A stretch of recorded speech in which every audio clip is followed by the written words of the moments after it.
होला मनन ही जे ज्यादा बोले ओकर से गलती होला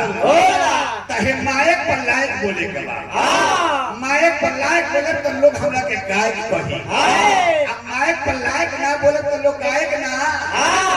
ना लायक कही लगनी 20 खेले अबे वो कथा भी सुननी है हम कथा सुनाए हर बात करवा जवाब मिली मिली लेकिन एक बार ना मिली धीरे धीरे धीरे धीरे कसाई एक में धागे कसला तो उतना तो सिल पे ने तो उड़ जाए धीरे धीरे कसाई और बात का जवाब मिली हर चीज के जवाब मिली का कुछ कहत नहीं का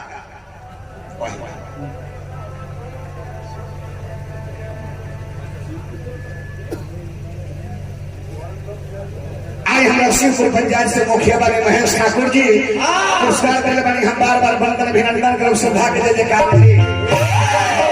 महादेव महामाई से बचना करब शुभकामना खाते तो चलिए हर बात करवा के जवाब दिहल जाए अब यहाँ कहे के नहीं है बतावे के नहीं है लोग एक से का लयदार कलाकार बा जाने वाला जनता बुझे वाला बुझता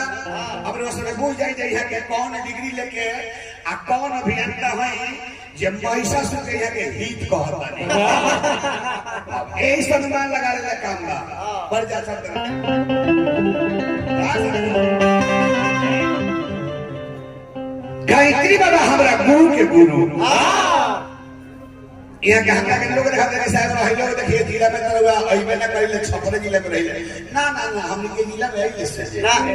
ऐसा नहीं सर ब्याह बोला था नहीं यहाँ के देखिए ब्याह बोला ले साहब का जन ढोलक छा देले कोई छावेला ना ठीक बा हम ढोलक छाई ले यहाँ के हुरका छाई ले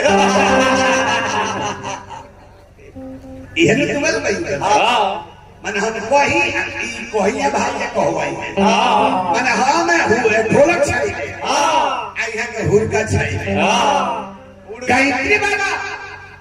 कैसे के कथा के दरमियान वो गाना गानी केवल संवाद में जौन गाना एक मार्केट में उड़ाई आके आ सुपर डुपर हिट भइल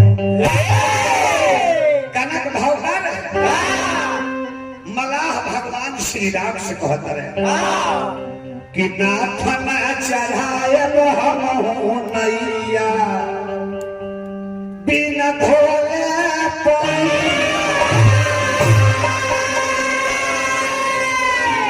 हे भगवान जब ले अपना पाँव ना धोआए तब ले हम के अपना नाव बना चाहे गाना गा के कहले गई तेरी साच साच बाटे जिगरी तनाता जोरला पर लगब भैया बिना धोले पाई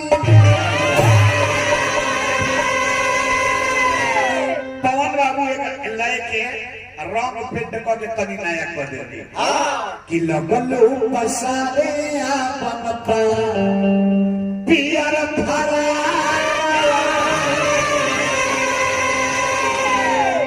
लेकिन पूरन के आगे नयका हो गए पूरन के ही नयका हो पुरानिया लोग की चुनरी चाटी अलुगरी बरिश दी जतना हेबे के गाना आवता जतना हेबे के लय आवता छाई से आवता ढाका से दुबा नयका आवते देरी नयका बसवाते देरी ना मार्केट से फलफ होकर लेकिन आज भी भिखारी ठाकुर जी के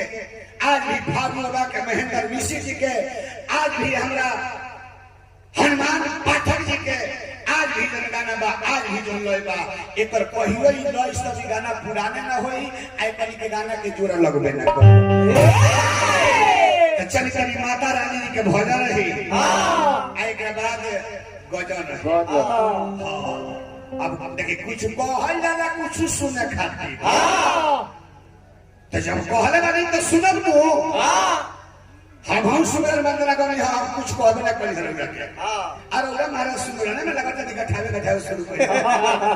हां गठी आराम से रौरा सारा रोग के दवाई दी आई खरा हो माता रानी के नमन करो गुणगान करो कैसे कि 9 दिन माता रानी के भजन कैलू हो गुणगान कैलू हो आज 10वां रात हो माता के गुणगान करो कि जब जब होला अत्याचार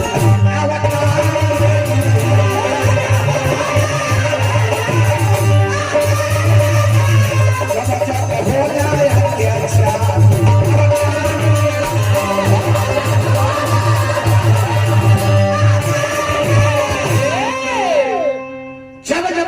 अत्याचार अवतार ले लो।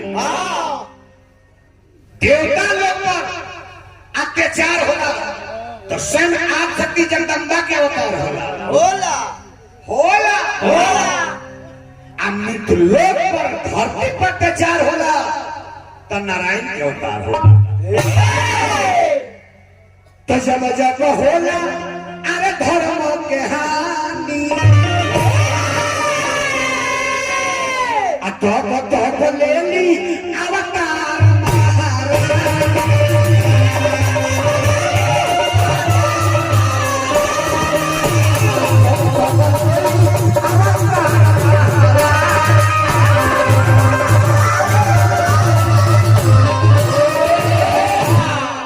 बेस के साउंड कम करी तो और लगे पहले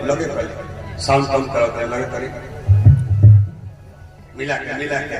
जब जब होला धर्म के हानि अल्लेली अवतार आके महारानी चाचा नमवा। अच्छा रामचंद्र चाचा 51 गो हमरा के 51 गो में हमरा नचनिया कलाकार के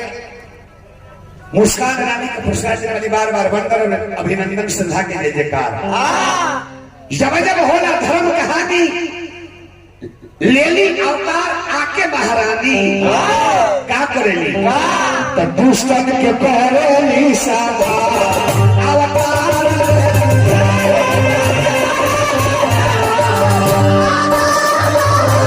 जब जब होला अत्याचार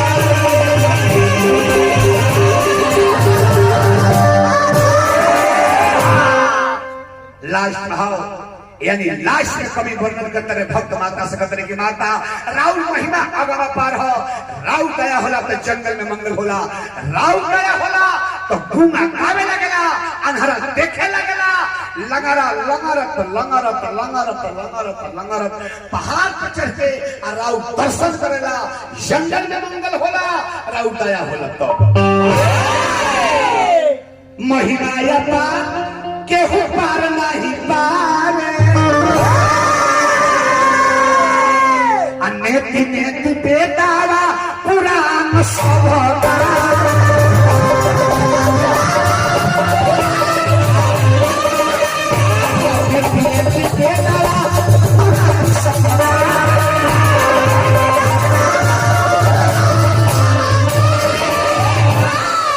तो गवले हो साहेब दिलदा अवतार ले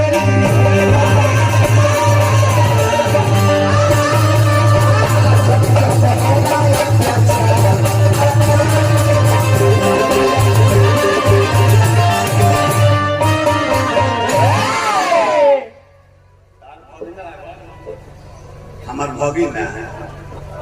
एने करता हमार हितई बड़ी कम बा और बिंदु बाबू के हितई ढेर रहला है। अच्छा चलिए ठीक बा प्रेम ना तो सब जाइए प्रेम नहीं खे तो कुछ भी जाइए नहीं खे। चलिए भगीना बनी पुरस्कार दिल बनी संधा की जय जयकार रही एगो माला हो प्रिंस बाबू के पहिराए एक क्षेत्र गांव एक जवार के कलाकार बनी बराबर हमने के फोन पर बात होला एबरा के होनहार उगता हुआ सूरज बड़े सुंदर कलाकार हमारा प्रिंस बाबू माला पे नी राजा पर की राज करी माई सरस्वती के आशीर्वाद में बन रहे जहां रही एक कोनो जरूरी नहीं है। चल बढ़िया महादेव की कृपा बनौले रखी ना जी। कुछ कथो कहानी हुई कि रंगारंग कार्यक्रम चल गया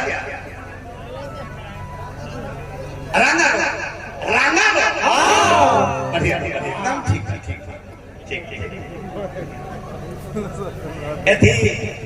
सुंदर कन्या के जगह हमारे साली कॉलेज की हम बने 20 बरस के 20 बरस के तो हम कहीं तैयार ना 2020 खेल लिया तो साले हमर कहली कि ना बरखा बरसल बा अभी फील्ड गीला बा गेंदा में पाके लग जाए बढ़िया बा देखिए गलत ही गलत ना हो गंदा ही गंदा ना हो हमार भोजपुरी भाषा वैसा भाषा हो एक बेर से तू पे प्रयोग करबे करू अलग हो जाए जैसे हमरा से बात कि का हो चलन ना देखिए करू अलग बा का हो चलन ना तनी मनी धीरे से का हो चलन ना आओ तो हीरो पे कर चेंज रे का हो चलो ना मेहरारू मन से कह दिया बाहर जा बाहर भोजपुरी भाषा बाहर जा कनी एकरा के लंबा कटी बाहर जा अंतर हो गई तो देखिए अरविंद बाबू अभियंता जी गलत ही गलत ना होला इशारा भी गलत होला कहीं पे नजर कहीं पे निशाना इशारा भी गलत ना होला अपन समझे के माने खराब होला वो गलत होला भाई देखिए खुद इहे अब शुगर चलत नु एकरा पहले को बीमारी है के भय रहे कौन बीमारी छोट वर्ग के छोट वर्ग बुझत गोपालगंज हॉस्पिटल में ऑपरेशन करो नहीं और डॉक्टर क्या कहले कि दोनों काट के निकाल के बिक देलो भैया लोग जितना सामाजिक लोग रहे बिहान में लगे लोग महाराज अब चले गए से अब पेट हटाओ लोग